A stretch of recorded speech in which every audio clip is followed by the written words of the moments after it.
बिस्मिल्लाहिर्रहमानिर्रहीम। अस्सलाम वालेकुम डियर स्टूडेंट्स, हम सेकेंड ईयर का चैप्टर 1 डिस्कस कर रहे थे। हमने प्रीवियस लेक्चर्स में डोमेन और रेंज के कॉन्सेप्ट्स को डिस्कस किया था। डोमेन कैसे कैलकुलेट करते हैं, रेंज कैलकुलेट करने का क्या मेथड है, मैंने आप लोगों को ट्रिक्स बताई थी कैलकुलेट करने की।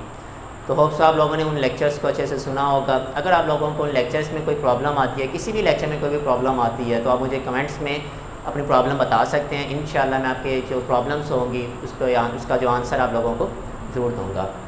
आज का जो हमारा टॉपिक है वो है composition of functions. Composition of functions क्या होती है, इसको कैसे कैलकुलेट करते हैं, और एक्सरसाइज के कुछ क्वेश्चंस होंगे वो हम सॉल्व करेंगे। इसकी डेफिनेशन आप लोगों को पहले बताता हूँ। डेफिनेशन से पहले मैं आप लोगों को एक जनरल एग्जांपल कोट करता हूँ। सपोज कर लें आप लोग एक डिश तैयार कर रहे हैं। डिश के लिए आप डिफरेंट इंग्रेडिएंट्स यूज़ करते हैं। सपोज़ आपने क्या किया, उन इंग्रेडिएंट्स को मिक्स कर दिया। जैसे ही आप लोगों ने उसको मिक्स किया, आप लोगों के पास एक नई डिश तैयार हुई, यानी कि एक नई कंपोजिशन तैयार होगी। उस जो नई डिश है उसका हम नाम लेते हैं कंपोजिशन ऑफ इंग्रेडिएंट्स। तो इसी तरह जब हम इन दो इक्वेशंस लेंगे, उन दो इक्वेशंस को जब आपस में इमर्ज करेंगे, सॉल्व कंबाइन करेंगे, तो जो नई इक्वेशन जनरेट होगी उसे हम नाम देंगे कंपोजिशन ऑफ फंक्शंस का। तो इसकी मैं सबसे पहले आप लोगों को डेफिनेशन बताता हूँ। कंपोजिशन ऑफ फंक्शंस की डेफिनेशंस क्या है? Let f x to y g y to z be the composition of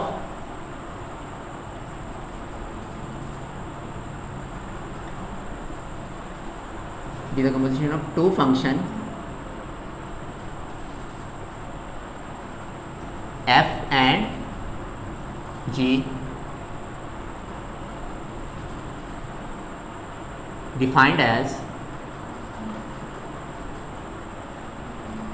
g of f x to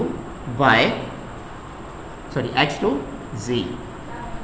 ये मैंने आप लोगों के सामने एक रिलेशन लिख दिया, g of f x to z। ये रिलेशन आया कैसे, आप लोगों को कैसे पता चलेगा कि हमने g of f लिखना है या f of g लिखना है? मैं आप लोगों के सामने एक डायग्राम बना रहा हूँ, उस डायग्राम से आप लोगों को क्लियर करूँगा। रिलैक्स होकर लेक्चर को सुनिएगा, इंशाल्लाह समझ लगेगी। स्टार्टिंग थोड़ी सी थ्योरी है, प्रॉब्लम देगा आप लोगों को, लेकिन जैसे ही थ्योरी कंप्लीट होगी इंशाल्लाह आप लोगों को ये सारी समझ लग चुकी होगी। ये कैपिटल X है, ये कैपिटल Y है, ये कैपिटल Z है। ये फंक्शन है X to Y, ये फंक्शन है Y to Z। ठीक है, X to Y and Y to Z। Suppose कर लें जो हमारे पास स्मॉल कैपिटल X है, इसमें स्मॉल x एलिमेंट है, इसमें स्मॉल y एलिमेंट है, इसमें स्मॉल z एलिमेंट है। जब मैं इन दोनों की कंपोजिशन लूँगा, x और y की कंपोजिशन लूँगा, तो x के तमाम एलिमेंट्स किस में ओवरलैप कर रहे हैं? y में। इसका मतलब ये x के एलिमेंट किस में चले जाएंगे? y में। तो y किसके इक्वल आ जाएगा? f of x। ये रोटेशन मैं आप लोगों को प्रीवियस लेक्चर में बता भी चुका हूँ कि y जो इक्वल होता है f of x के होता है। ठीक है, और अगर बात करूँगा इसकी y to z, तो हमारे पास जो z है वो इक्वल आ जाएगा g of y के। और अगर बात करें यहाँ से यहाँ तक की कंपोजिशन की, तो बच्चों हमारे पास जो रिजल्ट बनेगा वो बनेगा z इक्वल टू, अच्छा जो टोटल रिजल्ट हमारे पास बना है उसे मैं कह देता हूँ, ये हमारे पास जो कंपोजिशन आ रही है वो g of f की आ रही है। अब ये g of f क्यों आता है, मैं ये रिजल्ट लेता हूँ। z is equal to g of y। y हमारा किसके इक्वल है? f of x के। इसे ऐसे भी लिखा जा सकता है g of f of x। यही चीज़ मैं इधर बताने की कोशिश कर रहा था कि जब आप दो फंक्शंस की कंपोजिशन लेते हैं तो जब उनको कंबाइन करते हैं तो उनका रिजल्ट हमारे पास क्या बनता है? g of f of x। Okay, ये आ गया। अब इसकी डिफरेंट नोटेशंस हैं लिखने की, वो नोटेशंस आप लोगों को बता देता हूँ। एक नोटेशन आपके पास ये है g of f of x। f of g of x भी लिखा जाता है इन्हें, यानी f is a function from g to x। इसे ऐसे भी लिखा जाता है f into g of x, ऐसे भी लिखा जाता है। ठीक है, अगर आपके पास हो f इंटू एफ, इसे एफ स्क्वायर भी लिखा जाता है। ठीक है, अगर अच्छा एक और चीज़ याद रखिएगा, F of ji of X G of F of X ये आपस में इक्वल नहीं होते। एमसीक्यूज आप लोगों को बता रहा हूँ कि दोनों आपस में इक्वल नहीं होते। क्यों बच्चों? ये देखें, जब इधर की बात कर रहे हैं तो लेफ्ट टू राइट जा रहा है, और जब जी एफ की बात करेंगे तो तमाम के तमाम फंक्शंस क्या हो जाएगा? रिवर्स हो जाएगा, ये आपस में इक्वल नहीं होते। अच्छा, इनकी और एक नोटेशन आप लोगों को ये बता दी है, इस तरह भी होती है, ये भी होती है notation F of G, G of F, ये भी लिखा जाता है, ये भी आपस में इक्वल नहीं होते। ठीक है, नोटेशन है। रिजल्ट क्या निकाला है बच्चों? हमने यहाँ से रिजल्ट ये निकाला है कि F of ji of x का मतलब ये है F is a function of ji of X, यानी F like G X like आ रहा होगा एफ के अंदर, यानी जी एक्स की तमाम वैल्यूज हमने क्या करनी होगी? एफ में पुट करनी होगी। अब बच्चों होप सो ये क्लियर हो गया होगा। एक्सरसाइज के कुछ क्वेश्चन सॉल्व करते हैं, इंशाल्लाह फिर आप लोगों को और अच्छे से क्लियर हो जाएगा। Exercise 1.2 question number 1।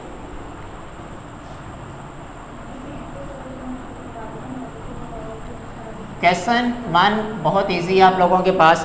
क्वेश्चन 1 में उसने बच्चों हमें कहा है कि आप लोगों ने फाइंड करना है the real valued functions F and G are defined, find F of ji of x.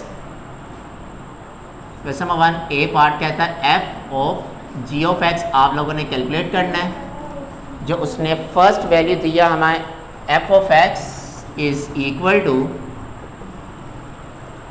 2x + 1, और दूसरा फंक्शन जो उसने दिया है जी ऑफ एक्स का वो उसने दिया है 3/x - 1, और आगे उसने कंडीशन भी दी है x is not equal to 1। और बच्चों इस कंडीशन के बारे में आप लोगों को मैं बता चुका हूँ, ये कंडीशन क्यों दी जाती है। ये कंडीशन इस वजह से दी जाती है, देखें डोमेन में आप लोगों को सिखाया था कि अब अगर मैं इधर 1 पुट करता हूँ तो बच्चों ये क्या हो जाएगा? अनडिफाइंड हो जाएगा, ये वो नंबर इसकी डोमेन में एग्जिस्ट नहीं करेगा। इस वजह से उसने ये कंडीशन दी हुई है। ऐसा क्वेश्चन में तो इसने कोई यूज़ नहीं होना, क्वेश्चन में तो इन दोनों ने यूज़ होना है। ओके, अब एक फंक्शन है एफ ऑफ एक्स, एक फंक्शन है जी ऑफ एक्स। हमारा ए जो पार्ट है वो है F of ji of X, ये कैलकुलेट करना है। F of ji of x का मतलब क्या है? इसे हम ऐसे लिख सकते हैं f is a function of ji of x. आप लोगों ने प्रीवियस एक्सरसाइज में पढ़ा था ना एफ ऑफ 1, एफ ऑफ 2, यानी आप क्या करते थे? जो फंक्शन एफ दिया होता था उसमें आप क्या करते थे? 1 पुट कर देते थे, 2 पुट करते थे। सपोज आपके पास एक फंक्शन लिखा हुआ है 2x + 1, तो आप क्या करेंगे? इस इक्वेशन में 1 पुट कर देंगे, इस इक्वेशन में आप 2 पुट कर देंगे। सेम इसी तरह इसमें देखें f के अंदर आप लोगों ने क्या पुट कर देना है? gx, ये रहा आपका fx, ये आपका fx है। इस x में आप लोगों ने क्या कर देना है? gx पुट कर देना है। ये मैं 2 लिखूँगा, इस x में मैं क्या लिख दूँगा? gx, आगे क्या है? +1, और gx की वैल्यू क्या है मेरे पास? ये मैंने आपको बहुत ही इजी मेथड बताया है इसको सॉल्व करने का। ठीक है, अब बस आप लोगों ने इसका एलसीएम लेना और फाइनल आंसर निकाल लेना। 3 × 2 = 6 और x - 1 + 1, आपके पास x - 1 एलसीएम, 6 + x - 1 एलसीएम, ये वैल्यू इसके साथ जाकर मल्टीप्लाई होती है। 6 - 1 5 + x और x - 1, ये देखें ये आंसर आ गया आपके पास F of ji of x का। इसका बी पार्ट, इन दोनों इक्वेशंस को 4 पार्ट्स उसने दिया सॉल्व करने के लिए। बी पार्ट में कहता है आप लोगों ने फाइंड करना है G of F. G of F of x का मतलब क्या है? G of F of x का मतलब है G is a function of F of X, यानी अब आप लोगों ने जी के फंक्शन में क्या पुट कर देना है? F of x. आप लोगों ने अब क्या करना है? इस एक्स में क्या लिखना है? F of x. 3 वैसे रहेगा, नीचे आपके पास x है, x की जगह पे क्या आ जाएगा? F of x -1।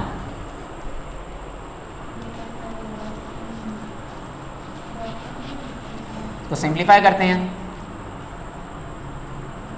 F of x. अब एफ ऑफ एक्स की वैल्यू क्या वो यहाँ पे पुट कर दें। 3 over f of x, f of x आपके पास है 2x + 1 - 1, 1 1 cancel, 3 our 2x। Theory थोड़ी सी बोरिंग थी बच्चों, लेकिन क्वेश्चन बहुत मज़े के हैं। थर्ड पार्ट में कहता है एफ ऑफ एक्स मालूम करें। एफ ऑफ एफ का मतलब क्या होगा बच्चों? कहता है F is a function of F of x. अब इसका मतलब क्या है? इसका मतलब ये है कि आप लोगों ने एफ जहाँ पे है उसी में आप लोगों ने उसकी एक्स में क्या पुट करना है? F of X. ये 2 वैसे रहेगा, x की जगह पे क्या आ जाएगा f of x plus 1। F of x किसके इक्वल है, वही वैल्यू दोबारा आ जाएगी 2x प्लस 1। ब्रैकेट ओपन कर दें 4x प्लस 3। बच्चों ये 4 पार्ट्स उसने दिए हुए हैं, इन दोनों इक्वेशंस को 4 पार्ट्स के लिए सोल्व करना है। एक पार्ट मैंने ये सोल्व किया है बच्चों, एक पार्ट मैंने ये सोल्व किया है, एक पार्ट मैंने ये सोल्व किया है, और इसका डी पार्ट है g of x। Means g is a function of g of x। इसका मतलब क्या है, इस x में आप लोगों ने क्या लिखना है gx 3 over gx minus 1। 3 over gx क्या है हमारे पास 3 आवर x माइनस 1। इसे आप लोग सिंप्लीफाई कर लीजिएगा और आपका फाइनल आंसर आ जाएगा। ये आप लोगों ने 4 पार्ट सॉल्व किए हैं सिर्फ इन 2 इक्वेशंस के लिए। इसी तरह आपके पास मज़ीद 4 पार्ट्स हैं, आपके पास सेकंड पार्ट है, थर्ड पार्ट है, फोर्थ पार्ट है। उन 3 पार्ट्स आपके रिमाइंडर रह जाएंगे, उनके लिए भी आप लोगों ने ये 4 पार्ट सॉल्व करने हैं। इसमें से मैं एक और सॉल्व करता हूँ, थर्ड पार्ट सॉल्व करता हूँ।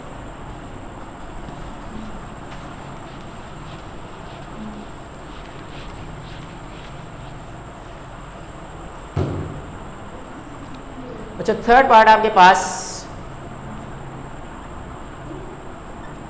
F of X is equal to under root x plus 1, G of X is equal to 1 over X square. और बच्चों उसने कंडीशन दी है X is not equal to 0। मैं आपको बता रहा हूँ क्वेश्चन में इसने यूज़ नहीं होना होता, वैसे उसने बताया कि इसका एक्स आंसर 0 नहीं हो सकता, रीज़न अनडिफाइंड हो जाएगा, डोमेन नहीं आएगी इसकी। ऑलराइट, आगे चलते हैं। आगे हमारे पास 4 part. The first part is calculate f of ji of x. Same उसी मेथड से चलूँगा जो मैंने इन पार्ट्स के लिए किया, सिर्फ क्या होगा डिफरेंट क्या है, इसमें वैल्यूज चेंज हो गई हैं। मेथड आप लोगों ने वही रखना है, फर्स्ट स्टेप वही जो पीछे किया। क्या करना है इसमें f into g of x. इसका मतलब क्या है, एफ जहाँ पर है वहाँ पे आप लोगों ने क्या लिख देना है जी एक्स, यानी एफ यहाँ पर है, इसके एक्स में हम लोगों ने क्या लिख देना है जी एक्स। अंडर रूट ऐसे रहेगा, एक्स की जगह पे क्या आ जाएगा जी एक्स प्लस 1। और बच्चों अब जी एक्स की वैल्यू क्या आपके पास 1 ओवर एक्स स्क्वायर। नहायत आसान मेथड आप लोगों को सिखा रहा हूँ, अच्छे से समझें। 1 प्लस एक्स स्क्वायर। अब स्क्वायर रूट जब अलग अलग होगा तो ऊपर रहेगा स्क्वायर रूट और नीचे वाला कैंसिल हो जाएगा, आपके पास x आ जाएगा। ये आपके पास आ गया f of g of x। First part इसका सॉल्व हो गया। सेकंड पार्ट बच्चों हमारे पास इसका b पार्ट जो है कहता है उसमें आप लोगों ने फाइंड करना है g of f of x। g of f of x कैसे कैलकुलेट करेंगे, मेथड सेम बच्चों, रिपीट कर रहा हूँ बार बार, method same, g into F of x। इसका मतलब क्या, अब आप लोगों ने जहाँ पर gx है उसके x में f ऑफ x लिख देना है। 1 ओवर x की जगह पे क्या आ जाएगा f ऑफ x स्क्वायर। और बच्चों f ऑफ x की वैल्यू पुट कर दें यहाँ पर 1 over under root x plus 1 square. ये से कैंसिल हो जाएगा, आपके पास फाइनल आंसर आएगा x प्लस 1। ये आपके पास आ गया g of f of x। इसका ये b पार्ट सोल्व हो गया। इसका c पार्ट सोल्व करते हैं और d पार्ट सोल्व करते हैं।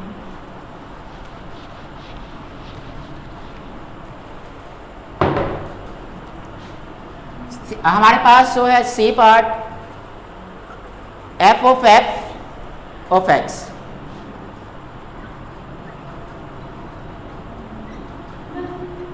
एफ ऑफ एक्स का मतलब क्या होगा हमारे पास, f is a function of F of x. बच्चों उसी मेथड से आप लोगों ने सॉल्व करना है जो हमारे पास जो प्रीवियस था। एफ ऑफ एक्स की जगह पे हम क्या लिख देंगे, एफ एक्स लिख दिया मैंने ये वैल्यू। अब ये एफ एक्स है, सॉरी एफ एक्स की वैल्यू आ गई। अब हमारे पास क्या हो जाएगा, नहीं ऐसा नहीं, इसको उसको उसी मेथड से करते हैं। इस x में हम क्या करेंगे, इस x में हम पुट कर देंगे एफ ऑफ एक्स प्लस 1। और बच्चों एफ एक्स की दोबारा वैल्यू इसमें पुट करेंगे, वो हमारे पास आएगी under root x plus 1 into plus 1। ये आपका आंसर आ गया। और लास्ट पार्ट है इसका D part. G of x. Same method बच्चों जी ऑफ एक्स का मतलब क्या होगा, g is a function of g of x। क्या करेंगे बच्चों इसमें, gx, ये रहा बच्चों, इस x में हम पहले क्या लिखेंगे, gx, और ऊपर आ जाएगा स्केयर। बाद में gx की वैल्यू पुट कर देंगे, वो क्या है 1/x स्केयर। gx की जगह पे क्या आ जाएगा, ऊपर तो 1 रहेगा, इस gx की जगह पे आएगा ऐसे 1/x स्केयर, और ये होल स्केयर। 2 2 4 हो जाएगा बच्चों। और आपको पता है डिनोमिनेटर में जब डिनोमिनेटर आ जाए तो वैल्यू रेसिप्रोकल होकर ऊपर आ जाती है x4। ये आंसर आ गया। होप सो आप लोगों को ये क्लियर हो गया होगा बच्चों। बहुत ही आसान क्वेश्चंस हैं, पेपर पॉइंट ऑफ व्यू से शॉर्ट क्वेश्चंस में ये पूछे जाते हैं, पंजाब बोर्ड में भी और फेडरल बोर्ड में भी। इसी तरह बच्चों आप लोग इसका 4th पार्ट है, इसी मेथड से आप लोग इसे सॉल्व कीजिएगा। मैं आप लोगों को इसका एक पार्ट सॉल्व करवा देता हूँ ताकि आप लोगों को मुश्किल ना आए, ई बुक ना देखनी पड़े आप लोगों को, सिर्फ आप ये लेक्चर देखें और आप लोगों के क्वेश्चन सारे सॉल्व हो जाएं। इसका थर्ड पार्ट में मेरे पास है f of x is equal to 3x4 minus 2x square